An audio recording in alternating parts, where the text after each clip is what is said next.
Hello! కానమోకు కథావచనం, మోహనవచనం పరిజ్ఞాన హితభాండం, నిత్య చదువరి శ్రోతలకు ఆహ్వానం. నమస్కారం. చదవదగునెవరు రాసిన తదుపరి చదివిన వెంటనే మరువక పలువురికి వినిపింపబూనినా అది ఏ పరిజ్ఞాన హితభాండమౌపో మహిళో మోహనవచనమై విరాజిల్లు. పరిజ్ఞాన హితభాండం లక్ష్యం ప్రతివారీ సమాచార హక్కు. ఆ స్ఫూర్తితోనే ఇప్పుడు మహిళలు మూఢనమ్మకాలు అనే ఈ అంశానికి సంబంధించిన పత్రాన్ని federation of Indian rationalist association ఆ కాన్ఫరెన్స్కు సంతోష్ హీరామన్ తకాలే సమర్పించిన దాన్ని మన మిత్రుడు అనిశెట్టి సాయి కుమార్ తెలుగులో అనువదించి అందజేయగా మార్చి 8 అంతర్జాతీయ మహిళా దినోత్సవం సందర్భంగా ఇప్పుడు మన కానమోకు కథావచనం శ్రోతలకు మీ కానమోకు స్వరంలో దీన్ని వినిపిస్తాను. వినండి. మహిళలు మూఢనమ్మకాలు. ఇక వినండి. అతీత శక్తులపై నమ్మకం లేదా మూఢనమ్మకాలను పాటించటం వెనుక దాగి ఉన్న నిజమైన క్రూరత్వం మాత్రం అది మానసిక బానిసత్వాన్ని ఏర్పరచడమేననేది వాస్తవం. ఇందుకు గురయ్యే వాళ్ళు ఆలోచించడం మాని తాము దోపిడీకి గురయ్యేందుకు తలుపులు బార్లా తెరుస్తారు. ప్రధానంగా ఈ రకమైన మూఢనమ్మకాల ఫలితమైన దోపిడీ హింసలకు గురయ్యేది మహిళలే అయినా ఇప్పటికీ వారెవరూ వీటికి వ్యతిరేకంగా అభ్యంతరాలు తెలపటం లేదు. ఇవి మూఢనమ్మకాలు కావని, ఈ నమ్మకాలు ఆచారాలు తమ జీవితానికి ఒక అర్థాన్ని ఇస్తాయని మహిళలు నమ్ముతున్నారు. మూఢనమ్మకాల వల్ల అణచివేతకు, హింసకు గురవుతున్న స్త్రీలే వాటికి వాహకంగా ఉపయోగపడుతున్నారు. వాళ్ళు వీటిని తల్లి నుంచి కూతురికి, అత్త నుంచి కోడలికి పరంపరగా వ్యాప్తి చేస్తూ కొనసాగిస్తున్నారు. స్త్రీలు ఈ విధంగా మూఢనమ్మకాలతో ఉండడానికి చాలా కారణాలున్నాయి. ఆ కారణాలలో అంతం లేని కుటుంబ సమస్యలు ఒకటి. ఈ పరిస్థితుల నుంచి బయటపడే మార్గాలతో ఆమె ముందుగా సన్నద్ధం లేదు. ఆమె జీవితంలో ఎన్నో వైఫల్యాలను, నిరాశ, నిస్పృహలను, బాధలను ఎదుర్కొంటుంది. మన సమాజంలోని పితృస్వామ్యం ఆమెను ఈ గుడ్డి నమ్మకాల వలయం నుంచి బయటపడనివ్వదు. స్త్రీలు ఈ విధంగా నిస్సహాయులు కావడానికి సమాజం, మతం, కుటుంబంలో ఆమెకు ఉండే తక్కువ స్థాయి కారణాలనేది వాస్తవం. ఈ 21వ శతాబ్దంలో కూడా ఆమెను పుట్టుకతోనే స్వాగతించడం లేదు. పురాతన సమాజంలో మాతృస్వామ్య వ్యవస్థ ఉండేది. వారికే నిర్ణయాధికారం ఉండేది. ప్రధానమైన పనులన్నీ వారే చేసేవారు. కానీ ఇప్పుడు పరిస్థితి తారుమారైంది. స్త్రీలు జీవితాంతం పురుషాధిక్యత కింద మగ్గిపోవాల్సి వస్తుంది. ఆమెకు చిన్నతనం నుంచి తన పాత్ర కుమార్తెగా, భార్యగా, తల్లిగా మాత్రమే ఉండాలని నూరిపోస్తున్నారు. తన జీవితాంతం అన్నీ పురుషుల కోసమే చేయాల్సి వస్తుంది. ఆమె ప్రతి పూజ, ఉపవాసం భర్త కోసమో, కొడుకు కోసమే మాత్రమే చెయ్యాలి. ఏ కారణాల చేతనైనా ఆమె భర్త చనిపోయినట్లయితే ఆ చావుకు భార్యనే బాధ్యురాలను చేసి సమాజం, కుటుంబం ఆమెను బయటకు వెళ్ళగొట్టే పరిస్థితి ఉంది. విధవ కాబట్టి ఏ ముఖ్యమైన వేడుక రోజునైనా, ఏ రకమైన మతాచారాలకు, ఉత్సవాలకు ఆమెను పిలవరు. ప్రపంచంలోని ప్రతి మతము అన్ని రకాలుగాను స్త్రీని చిన్నచూపు చూస్తుంది. వేలాది సంవత్సరాలుగా ఈ మత భావనలు ఆమె మనస్సులో పాతుకుపోయి ఉన్నాయి. తనను తాను తక్కువగా భావించుకునే ఆత్మన్యూనత, బాధలు, అసహాయ స్థితి ఆమెను మూఢనమ్మకాల వైపు నడిపిస్తున్నాయి. యునెస్కో నివేదిక ప్రకారం భారతదేశంలోని 80% స్త్రీలు రక్తహీనతతో బాధపడుతున్నారు. ముఖ్యంగా గ్రామాల్లో బాల్య వివాహాలు జరుగుతూ ఉండటం వల్ల బాలికలు చిన్న వయసులోనే గర్భం ధరించి బాల్యంలోనే తల్లులవుతున్నారు. ఇతర అభివృద్ధి చెందుతున్న దేశాల్లో 1,00,000 కాన్పులకు 20 ప్రసూతి మరణాలు సంభవిస్తుండగా మన దేశంలో మాత్రం ఆ సంఖ్య 500గా ఉంది. అధిక భాగం స్త్రీలు అనేక కారణాల వల్ల నిరంతరం ఒత్తిడితో కుంగిపోతున్నారు. అత్తామామల హింస, భర్త నిర్లక్ష్యం, కుటుంబంలో గుర్తింపు గౌరవం లేకపోవటం, గృహ కలహాలు, లైంగిక అసంతృప్తి తదితరాలు ఆమె మానసికంగా దెబ్బతినటానికి కారణమవుతున్నాయి. కొన్నిసార్లు గుండెదడ, వణుకు, షాకు ఇటువంటి లక్షణాలతో నిస్తేజంగా కూర్చుండిపోతుంది. ఇలాంటివన్నీ హిస్టీరియా అనే మానసిక అస్వస్థత లక్షణాలు. కొన్నిసార్లు ఈ లక్షణాలను చూసి తనకు దెయ్యం పట్టినట్లుగా భావిస్తారు. ఆపై ఇక దీన్ని నయం చేయడానికి చాలా భయంకరమైన క్రూర చర్యలకు దిగుతారు. తనకు ఉన్న ఆత్మన్యూనతాభావం, మానసిక సంఘర్షణ వల్ల శరీరాన్ని గీరుకోవటం, బట్టలు తగలబెట్టుకోవటం, చించుకోవటం, ఇంటి మీద రాళ్ళు నిమ్మకాయలు వేయటం ఇటువంటి చర్యలకు దిగటం జరుగుతుంది. ఇదంతా చేతబడి వంటి వాటి వల్ల జరుగుతున్నాయని భావించి ఆమెను ఒక మంత్రగాడి దగ్గరికి తీసుకెళ్తారు. తనకు ఉన్న మానసిక శారీరక అనారోగ్యానికి ఈ అతీత శక్తులే కారణమని ఆమె భావించడానికి ఈ చర్యలే కారణమవుతున్నాయి. మహిళల్లో మూఢనమ్మకాలు పెరగటానికి మరో కారణం మన ఆచార సంప్రదాయాలు. 150 సంవత్సరాల కిందట మహిళలు చదువుకోలేదు. పుక్కిటి పురాణాలు, తాను విన్న కథలు, కీర్తనల్లో నేర్చుకున్న అంశాలే పాటించేది. ఆచారాల మంచి చెడులను ఆలోచించే హక్కు ఆమెకు ఉండేది కాదు. కాబట్టి ఆమె దేనిని, ఎందుకు, ఏమిటి అని ప్రశ్నించేది కాదు. తమ తాత తండ్రులు చెబుతూ వస్తున్నారు కాబట్టి వీటినన్నింటినీ గుడ్డి నమ్మకంతో పాటించడం జరిగేది. స్త్రీలపై జరిగే ఈ రకమైన దమనకాండ, దేవదాసి పద్ధతి, సతీ సహగమనం, గుండు చేయించడం, బాల్య వివాహాలు ఇటువంటివి స్త్రీలను మరింతగా అణచివేసే స్థితికి దారితీయటం జరిగింది. వీటన్నిటికీ గుడ్డి నమ్మకాలు, అతీత శక్తులపై భిన్న కోణాల్లో చర్చించడమే కాకుండా మూఢనమ్మకాల నిర్మూలనకై జరిపిన అవగాహన కార్యక్రమాల సందర్భంగా సంపాదించిన అనుభవాలను ఈ విధంగా ఈ సమావేశానికి సంబంధించినటువంటి వారికి ఇవి చెప్పదలుచుకుంటూ ఇవి అందజేస్తున్నటువంటి క్రమమే ఈ అంశం. విద్యా వ్యాప్తి, విజ్ఞాన శాస్త్ర ప్రచారం, యువ సాధికారత, ప్రజల్లో అంధవిశ్వాసాలు పోగొట్టి శాస్త్రీయ దృక్పథం పెంచి జ్ఞానజ్యోతులు వెలిగించాలనే ఉద్దేశంతో తకాలే ఈ అంశపత్రాన్ని అందజేసిన ఆయన ధార్మిక సంస్థను ఏర్పాటు చేశారు. మన పరిసరాలను కాపాడుకునే స్పృహను పెంచడానికి అన్ని మత ఉత్సవాలు, ఇతర వేడుకల్లో పర్యావరణ అనుకూల పద్ధతులు ప్రచారం చేసి ఈ తకాలే వీరు సంతోష్ హీరామన్ తకాలే వీటిని ప్రచారం చేసి ప్రకృతిని, భూమాతను కాపాడుకోవాలనే అంశాలపై కూడా ఆయన ఒక ప్రభుత్వేతర సంస్థతో పనిచేస్తూ ఈ అంశాలను federation of Indian rationalist association సమావేశానికి సమర్పించారు. దాన్ని అనిశెట్టి సాయి కుమార్ తెలుగులో అందజేస్తూ ఈ విధంగా కొనసాగింపుగా ఇచ్చారు. అదేమిటంటే, ప్రతి నాగరికతలోనూ, ప్రతి కులం, తెగ, మతం అన్నింటిలోనూ అనేక రకాల అతీత శక్తులపై నమ్మకాలు, అంధవిశ్వాసాలు ఉన్నట్లు మనకందరికీ తెలుసు. మన సమాజంలో భర్తల కంటే భార్యలకే మూఢనమ్మకాలు ఎక్కువని పరిశీలనలో తేలింది. దీన్ని మరింత వివరంగా తెలియజేయటం కోసం ఈ అంశాలని ప్రజల్లో శాస్త్రీయ విజ్ఞాన వ్యాప్తికై చేసే ప్రచారంలో భాగంగా వీరంతా కూడా రాయగఢ్ జిల్లాలోని ఓ మారుమూల ప్రాంతంలో దుర్బిణి ద్వారా సూర్యగ్రహణ దృశ్యం చూసేందుకు ఒక కార్యక్రమాన్ని ఏర్పాటు చేసుకున్న సందర్భం. వీరు ఆచరణ ద్వారా ప్రజలకు సందేశం ఇవ్వాలనే ఉద్దేశంతో ఆ గ్రహణ సమయంలో తినడానికి కొన్ని సమోసాలు, పలహారాలు సిద్ధం చేసుకున్నారట వారు.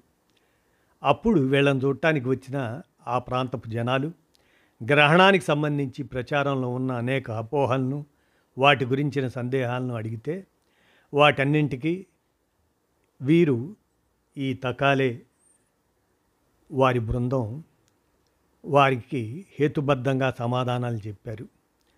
అయితే సుమారుగా ఆ సందర్భంలో ఓ 60 ఏళ్ల వయసున్న స్త్రీ ఆమె వీరికి ప్రతిస్పందించిన తీరు మాత్రం ఆయన గుర్తు చేస్తూ ఆ సందర్భంలో గ్రహణం మొదలయ్యాక వీరు తింటుండగా వీరి దగ్గరికి ఒక మహిళ వచ్చి ఇలా మీరు చేయటం ద్వారా మీరు ఖచ్చితంగా ఏమి చెప్పదలుచుకున్నారు అని అడిగిందంట వీరిని. దానికి వీరు ఈ విధంగా గ్రహణాలకు సంబంధించినటువంటి పరిశోధనలు చేస్తూ చైతన్యం కలిగించడానికి మేము చేస్తున్నామంటే, అయితే ఆమె అడిగిందంట ఆ సందర్భంలో ఒక ప్రశ్నగా, మీలో గర్భిణీ స్త్రీలు ఎవరైనా ఉన్నారా అని. అప్పుడు ఆ బృందంలో ఎక్కువ మంది మగవాళ్లే ఉండబట్టి, అలాగనే కొందరు కాలేజీలో చదువుకునే అమ్మాయిలు ఉన్నారంట. కాబట్టి స్త్రీలు ఎవరూ లేరనే సమాధానం వారిచ్చారు ఈ తకాలే బృందం. ఆమె వెంటనే, మరి అట్లాంటప్పుడు ఈ గ్రహణ ప్రభావం మీ మీద ఏముంటుంది? అది ఈ సమయంలో ఆహారం తీసుకునే గర్భిణీ స్త్రీలకు మాత్రమే ప్రమాదకరం అన్నట్లుగా అడిగిందట. ఆమెపై ఆ విధమైనటువంటి ప్రభావం చూపిన ఆ గుడ్డి నమ్మకం, అహేతుక విశ్వాసం అప్పుడు అప్పటిదాకా ఇచ్చిన వివరణలు, ప్రచారాన్ని మళ్ళా కొత్త దృష్టితో వాళ్ళు చెప్పటం ఆరంభించారు.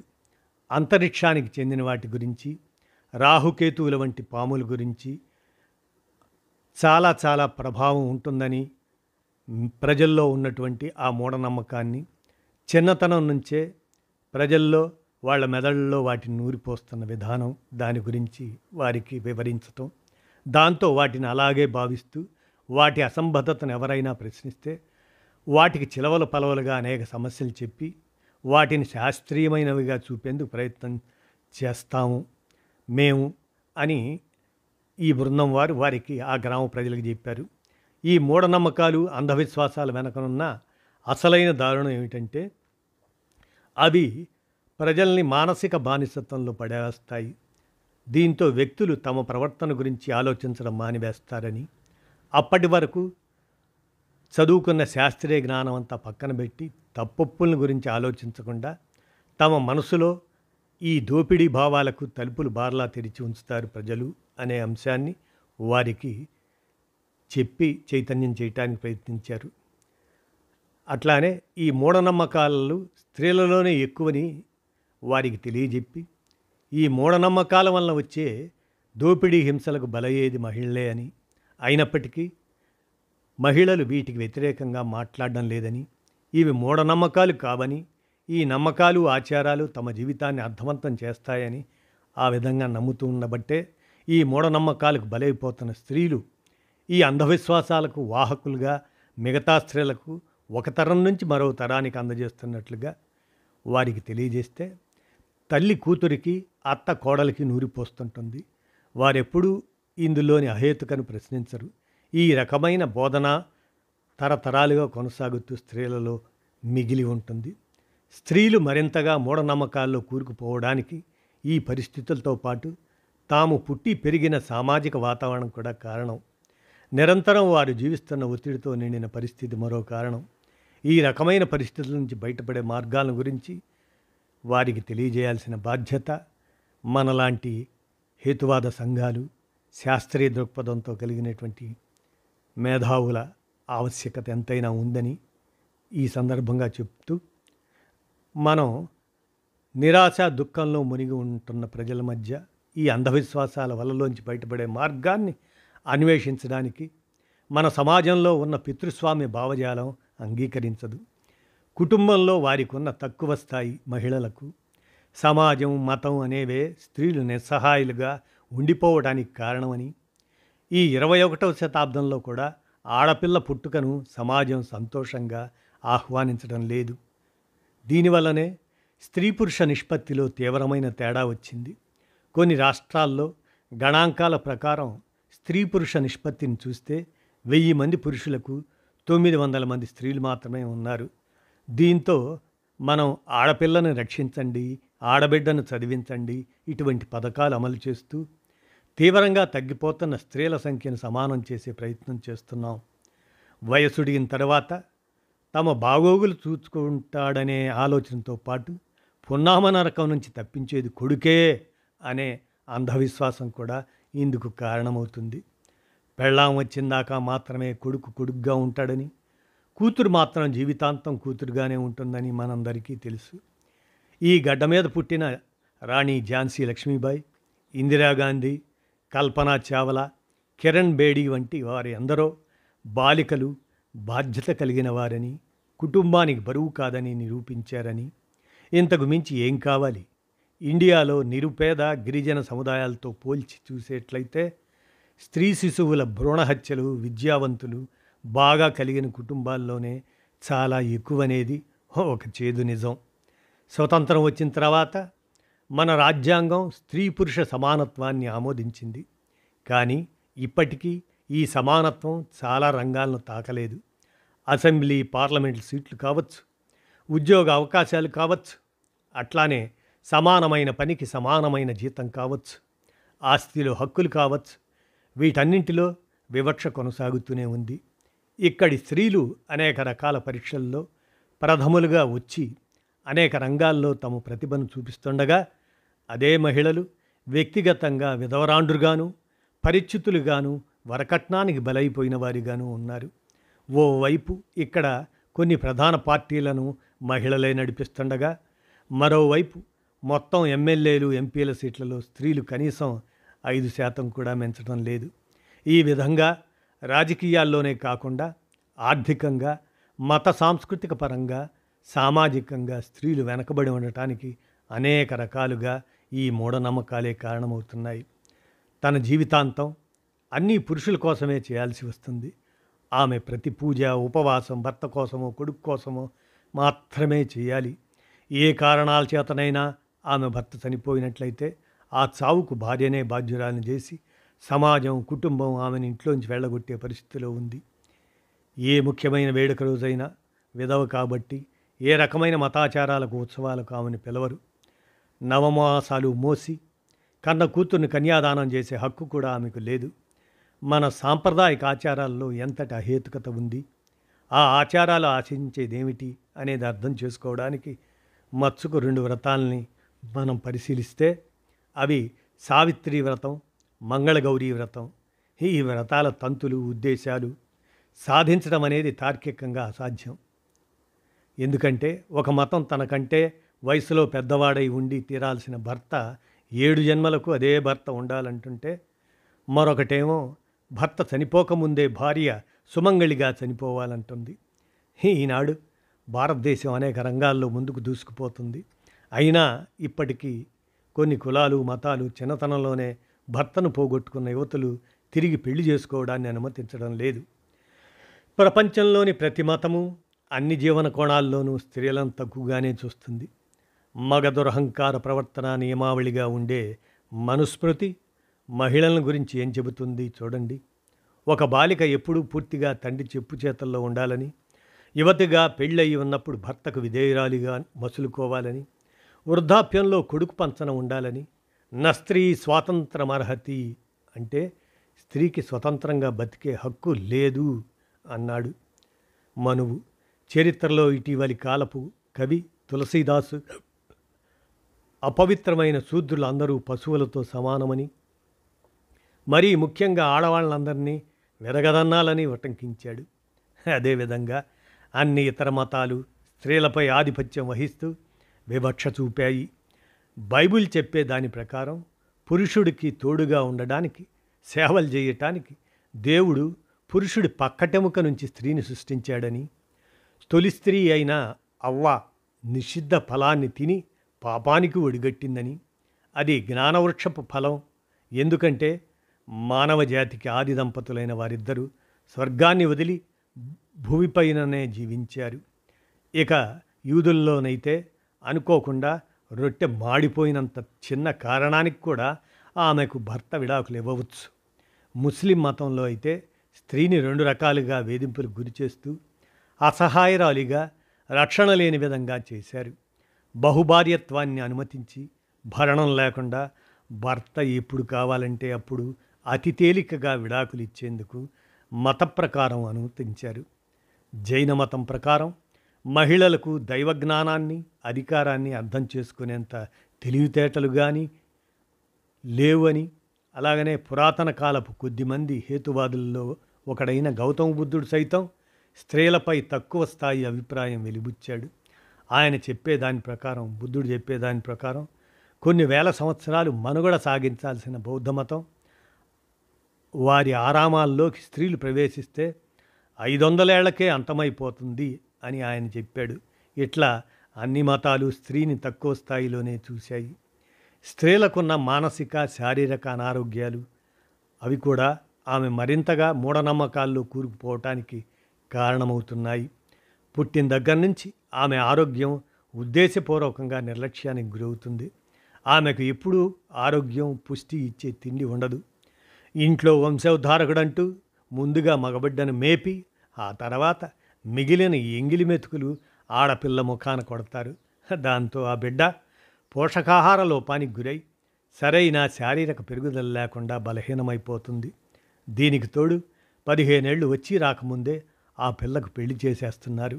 అభ్యుదయ భావాలకు ఆలవాలమై ఎంతో వృద్ధి చెందిందనుకుంటున్న మహారాష్ట్రలో కూడా 40% మంది బాలికలకు 18 ఏళ్లకు ముందే పెళ్ళి అయిపోతున్నది.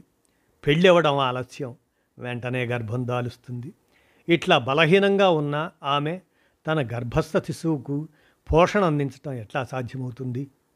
శిశువు అతి తక్కువ బరువుతో బలహీనంగా పడుతుంది. దాంతో శిశువు మరణించడానికి ఉన్న అవకాశాలు పెరుగుతాయి. అభివృద్ధి చెందుతున్న మిగతా దేశాలతో పోలిస్తే శిశు మరణాల సూచి భారతదేశంలోనే ఎక్కువగా ఉంది. ఈ వాస్తవానికి, ఈ అంశానికి మతమౌఢ్యంతో సంబంధం ఉంది.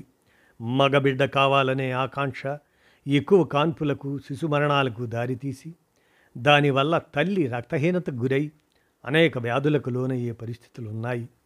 ఈ అనారోగ్యాలకు కారణం ఎవరో దేవతలకు కోపం రావడమో, శాపమో లేదా చేతబడోనని భావిస్తారు.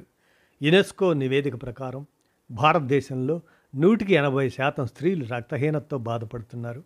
ఒకవేళ ఏ స్త్రీకైనా పిల్లలు పుట్టకపోతే ఆమెను కుటుంబము, సమాజం గొడ్రాలిగా ముద్రవేసి నానా హింసలు పెడతారు. దాంతో ఆమె ఇక పిల్లల కోసం వ్రతాలు, నోములు, ముడుపులు వీటిని కట్టడాలతో పాటు బాబాల చుట్టూ తిరుగుతుంది. చివరకు మనిషిని బలివ్వడానికి కూడా సిద్ధమవుతారు. ఇలాంటి విషయాలు క్రైమ్ పెట్రోల్ వంటి టీవీ ధారావాహికల ద్వారా వెలుగులోకి రావటం మనం చూస్తున్నాం. కుటుంబంలో గౌరవ మర్యాదలు, గుర్తింపు లేకపోవటం స్త్రీలను నిరంతర మనోవ్యధకు గురి చేయడం అవుతుంది. ఇట్లా అవ్వడానికి అత్తమామల హింస, లైంగిక అసంతృప్తి, భర్త నిర్లక్ష్యపూరిత ధోరణులైనటువంటి ఇతర కారణాలు కూడా దోహదం చేస్తున్నాయి. ఈ కారణాలన్నీ స్త్రీ వ్యక్తిత్వాన్ని భగ్నం చేస్తున్నాయి. దీంతో ఉన్నటువంటి ఈ అవలక్షణాలు ఇవన్నీ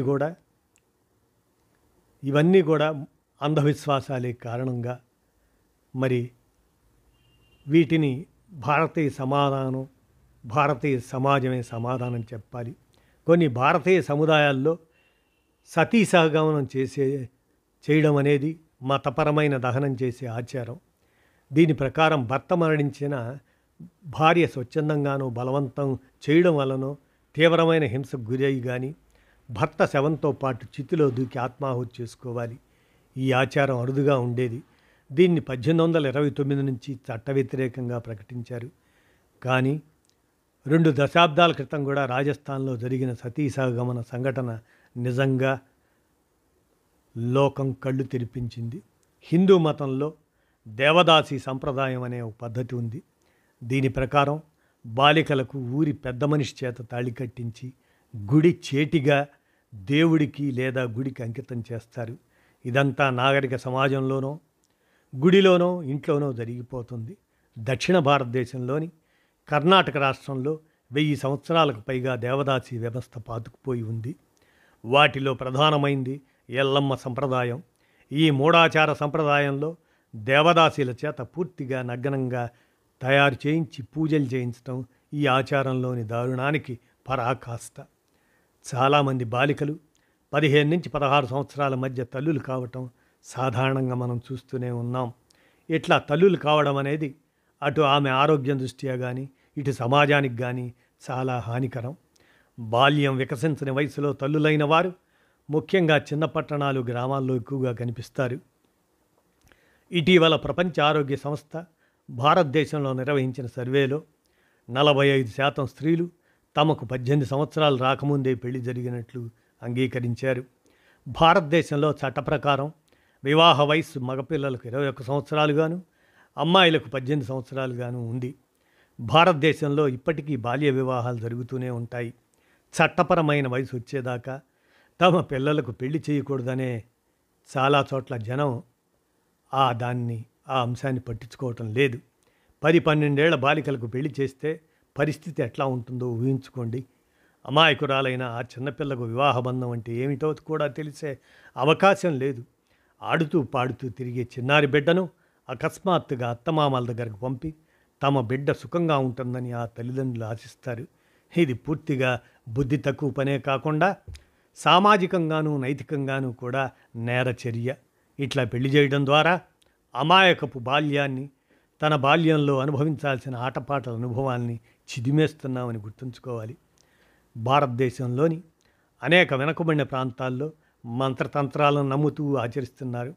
మహారాష్ట్రలోని విదర్భ, మరఠ్వాడా ప్రాంతాలు చేతబడి వంటి వాటి కేంద్రాలుగా ఉన్నాయి. ఈ మంత్రతంత్రాలకు పాల్పడేవాళ్లుగా మహిళలనే ఎక్కువగా అనుమానించి దాడులు చేయడమో చంపడమో చేస్తూ ఉంటారు. ఈ సంప్రదాయాన్ని అక్కడి వాళ్ళు డాకినీ ప్రత అంటారు. ఒక్క విదర్భలోనే 1999 నుంచి 200కు పైగా ఇటువంటి నేరాలు నమోదయ్యాయి. ఇంకా అవుతూనే ఉన్నాయి. మంత్రగత్తెలుగా నిందకు గురయ్యే వాళ్ళంతా స్త్రీలే. వారంతా నిజంగా ఎక్కువగా విధవరాండ్రు, భర్త విడిచిపెట్టిన వాళ్ళు, చిన్న చితక పనులు చేస్తూ జీవితాన్ని వెళ్ళబుచ్చుతున్న వాళ్ళు. అయినప్పటికీ వాళ్ళ చుట్టాలు, ఇరుగు పొరుగు వీళ్ళకున్న పొలం మీదనో ఇంటి మీదనో కన్నేసి ఉంటారు. అట్లాంటి పరిస్థితుల్లో వాళ్ళను బయటకు లాగి కానీ చంపి కానీ వాళ్ళ ఆస్తిని ఆక్రమించాలంటే దానికి ఏదో ఒక కారణం చూపించాలి. ఇలా మహిళా మంత్రగత్తెలను వాళ్ళని చేటకినులు అంటారు. మానసికంగా దెబ్బతిన్న స్త్రీలు లేదా తనకు జరిగిన అన్యాయానికి తీవ్ర ప్రతీకారచతో రగిలిపోయే స్త్రీలు ఇట్లా చేటకినులుగా తయారవుతారు. విశ్వాసాలు, గుడ్డి నమ్మకాలనే వాటి నుంచి వీరిని బయటపడేయటానికి కొన్ని చర్యలు తీసుకోవాల్సి ఉంటుంది. అదేంటంటే స్త్రీలను విద్యావంతులు చేయాలి. స్త్రీలంతా విద్యావంతులు కావాలి. అటువంటి స్త్రీల సాధికారతకు వారు ఇతర స్త్రీలను చదువుకునేలా అన్ని రకాలుగానూ తోడ్పాటు అందించేందుకు కృషి చేయాలి. ఎందుకంటే తమ పరిస్థితులకు మూల కారణాలు ఇతరులందరికంటే ఎక్కువగా వాళ్ళకే తెలుసు కాబట్టి. వారు శాస్త్రీయ దృక్పథం నిలుపుకునేందుకు స్త్రీలకు శిక్షణ ఇవ్వాలి. అప్పుడు మాత్రమే వాళ్ళు వ్రతాలు, పూజల తంతులను విశ్లేషించుకోగలరు. ధైర్యంగా తప్పుడు విషయాలను ఎదిరించగలరు. స్త్రీ పురుష సమానత్వం తెచ్చేందుకు స్త్రీలు తమను తాము తక్కువగా భావించుకుంటుండబట్టే ఆత్మన్యూనతా భావాన్ని తీసివేయడానికి వారికి మార్గదర్శనం చేయాలి. వారు తమ ఆత్మవిశ్వాసాన్ని పెంపొందించుకోవాలి. వారు ఒకే పనికి ఒకే వేతనం అనే అంశంపైన, ఆస్తిపై హక్కులపైన మొండి పట్టుదలతో ఉండాలి. స్త్రీలు తమ కుటుంబ సభ్యుల ఆరోగ్యంతో పాటు తమ ఆరోగ్యంపై కూడా శ్రద్ధ వహించాలి. ప్రతి అనారోగ్యానికి వైద్య చికిత్స, తగినంత విశ్రాంతి తీసుకోవాలి. తమ మానసిక, శారీరక, ఆర్థిక పరిస్థితులను అంచనా వేసుకొని పిల్లల్ని కనే విషయమై తామే స్వయంగా నిర్ణయం తీసుకోవాలి. బిడ్డ పుట్టకముందు ఆడో మగో తెలుసుకోవడానికి చేసే పరీక్షలను, ఆడ శిశువుల భ్రూణ హత్యలను నిరాకరించాలి. స్త్రీలు దేవదాసి, సతీ, బాల్య వివాహాల వంటి క్రూర ఆచారాలకు వ్యతిరేకంగా వారంతట వారే పోరాడాలి. బాణామతి, చిల్లంగి, మంత్రతంత్రాలు, వశీకరణ, శుభ అశుభ, శకునాలు, బాబాలు, భూత వైద్యం, నాటు వైద్యం ఇటువంటి అంధవిశ్వాసాలను స్త్రీలు ప్రత్యక్షంగా వ్యతిరేకించాలి. మహిళలు తమ శక్తియుక్తులు, సామర్థ్యాలు అభివృద్ధి చేసుకొని జీవితంలోని తమ కష్టాలు, బాధలు అర్థం చేసుకొని వాటికి వ్యతిరేకంగా పోరాడగలిగినట్లయితే వారికి అంధవిశ్వాసాలతో నిండిన ఈ తప్పుడు అవసరం వారికి ఉండదు. మానవ నాగరికతకు సంబంధించినంతవరకు అంధవిశ్వాసాలు తీవ్రమైన వ్యతిరేక ప్రభావాన్ని కలిగజేస్తాయి అనేది స్పష్టమైంది. శాస్త్రీయ వాస్తవాలు, రుజువైన సత్యాల పట్ల మనకున్న అజ్ఞానమే అంధవిశ్వాసాలు, వాటి నిర్మూలన కాకపోవటానికి కారణం. ఈ సమస్యకు శాస్త్రీయ విద్యనే పరిష్కారం కాగలదు. పురుషాధిక్య సమాజంలో స్త్రీలకు కుటుంబంలో ఉన్న తక్కువ స్థాయి, దానివల్ల వచ్చే మానసిక, శారీరక అనారోగ్యాలు వారు మరింతగా అంధవిశ్వాసాలకు లోను అవ్వడానికి కారణమవుతున్నాయి. తమ సొంత కుటుంబానికి రక్షణ భద్రత కల్పించుకోవాలనే ఉద్దేశంతో వారు అంధవిశ్వాసాలు ఈ తంతుల వలలో చిక్కుకుంటున్నారు. సమాజంలోని వివిధ తెగలు, కులాలు, మతాల వారందరూ పాల్గొనే విధంగా మరింతగా ప్రజల్లోకి చేరుకునే కార్యక్రమాలు అంధవిశ్వాసాల నిర్మూలనకు ఉపయోగపడతాయి. ఆధునిక సాంకేతిక విజ్ఞానం, టీవీ కార్యక్రమాలు ప్రజలకు ఎంతో ఆసక్తిని కలిగించి వారు అర్థం చేసుకోవడానికి తోడ్పడతాయి. దైవభావం గురించి, పాముల గురించి, పాతబడిపోయిన మన ఆచారాలు సంప్రదాయాల గురించి 300 కళాశాలల్లో, అనేక గ్రామాలు, గ్రామ పంచాయతీల్లో ఈ సైంటిఫిక్ దృక్పథాన్ని హీరమన్ తకాలే వారు ఈ విధంగా చైతన్యపరుస్తూ 300 కళాశాలల్లో, అనేక గ్రామాలు, గ్రామ పంచాయతీల్లో ఇచ్చిన ఉపన్యాసాల సందర్భంగా ఈ హీరమన్ తకాలే వారు చేస్తున్న కృషి, శాస్త్రీయ విజ్ఞాన ప్రచారం, అంధవిశ్వాసాల నిర్మూలన, ఈ కార్యక్రమాల పట్ల సమాజాన్ని మంచి దారిలో నడిపేందుకు వారు నడుం కట్టి సమాజంలో ప్రజలందరికీ మేలు జరగాలని హేతు దృక్పథం, శాస్త్రీయ విజ్ఞాన దృక్పథాన్ని అలవరచడానికి కృషి చేస్తున్నటువంటి ఈ అంశాన్ని మహిళలు మూఢనమ్మకాలు అనేటువంటి ఈ పత్రాన్ని federation of Indian rationalist association వారికి అందజేసినటువంటి ఈ అంశాన్ని మిత్రుడు అనిశెట్టి సాయి కుమార్ తెలుగులో అనువదించి అందజేసిన మీదట మార్చి 8 అంతర్జాతీయ మహిళా దినోత్సవం సందర్భంగా మీ కానమోకు కథావచనం శ్రోతలకు మీ కానమోకు స్వరంలో వినిపించాను. విన్నారుగా, ధన్యవాదాలు.